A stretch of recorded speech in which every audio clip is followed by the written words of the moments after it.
Now let us try to see what is the role of emotions in decision making, which is our main concern of looking into emotional intelligence. I am sure some of the participants who have background in psychology perhaps will appreciate more than the others about what I am discussing.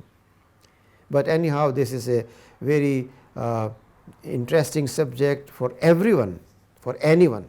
Therefore, we thought we should include it in our course outline of this module on ethics and professional ethics. For that, we would like to take help from a bestseller by Daniel Goleman, and those of you who are coming from psychological background, I will recommend that you read that book sometime. It's a very interesting book, provides you a lot of insight, also provides you a lot of clinical studies, case studies, and if you go through those, you will find how in the American society and culture emotions play a role. And again, I will repeat my words. Whenever you read such material, don't think that you have exactly same phenomena in your own country.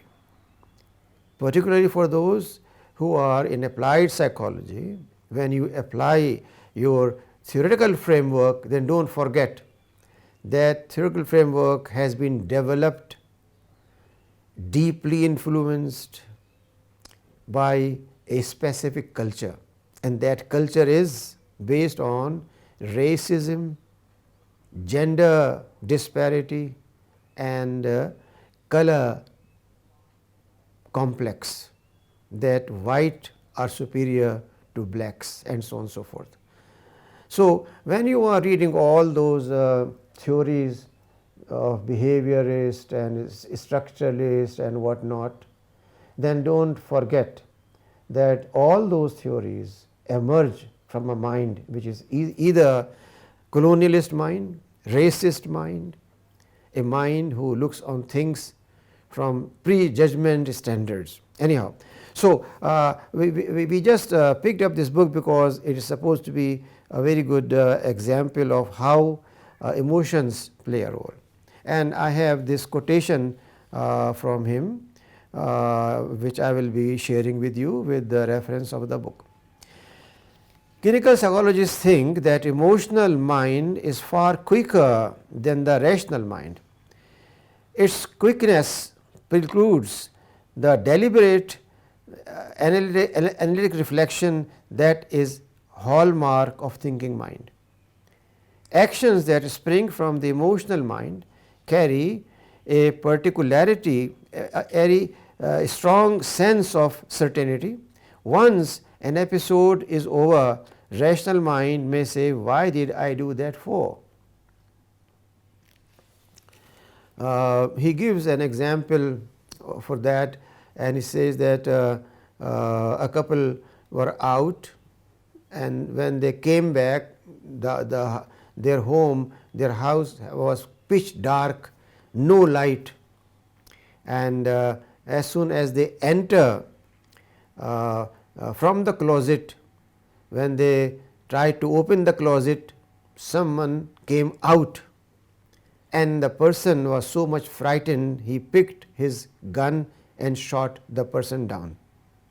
And this person was his own daughter, who was trying to frighten them.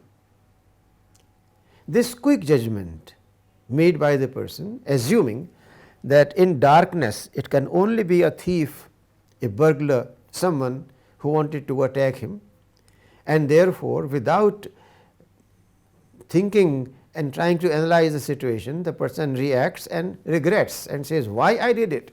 Why I didn't ask, who are you? At least try to find out for a few minutes, a few seconds, who was the person. If you are living in a society which is like American society, I have lived there for a long time, I taught there for over 12 years in universities, and if you live in places like Philadelphia downtown or Chicago downtown or LA downtown or somewhere around those cities, you feel you are in a prison. Your windows must have thick iron bars, your doors must have a monitoring camera and a steel gate, so no one can break in. In that situation, in pitch dark at 2 a.m., you hear a noise, and when you approach your entrance, you think someone is having a gun and may kill you. What will be your reaction? Before the person kills you, you will like to kill him, while that was just your uncle who was away for 7 years, and he wanted to give you a surprise. So, without giving you any telephone call, he just thought that I am visiting this city, let me go and meet my niece or nephew. Now, such situations take place, and therefore, what Goleman is saying is not something unusual. So, what he says is that once episode is over, rational mind may say, why did I do that for? The emotional mind can read an emotional reality in an instant, making the intuitive snap judgments. We make snap judgments. Quite often, even political judgments are made at a snap. Political judgment means who you like as political leader. You see a person who is tall and impressive physically and can crack some jokes and has a good personality. You say this is the person who is good to be prime minister.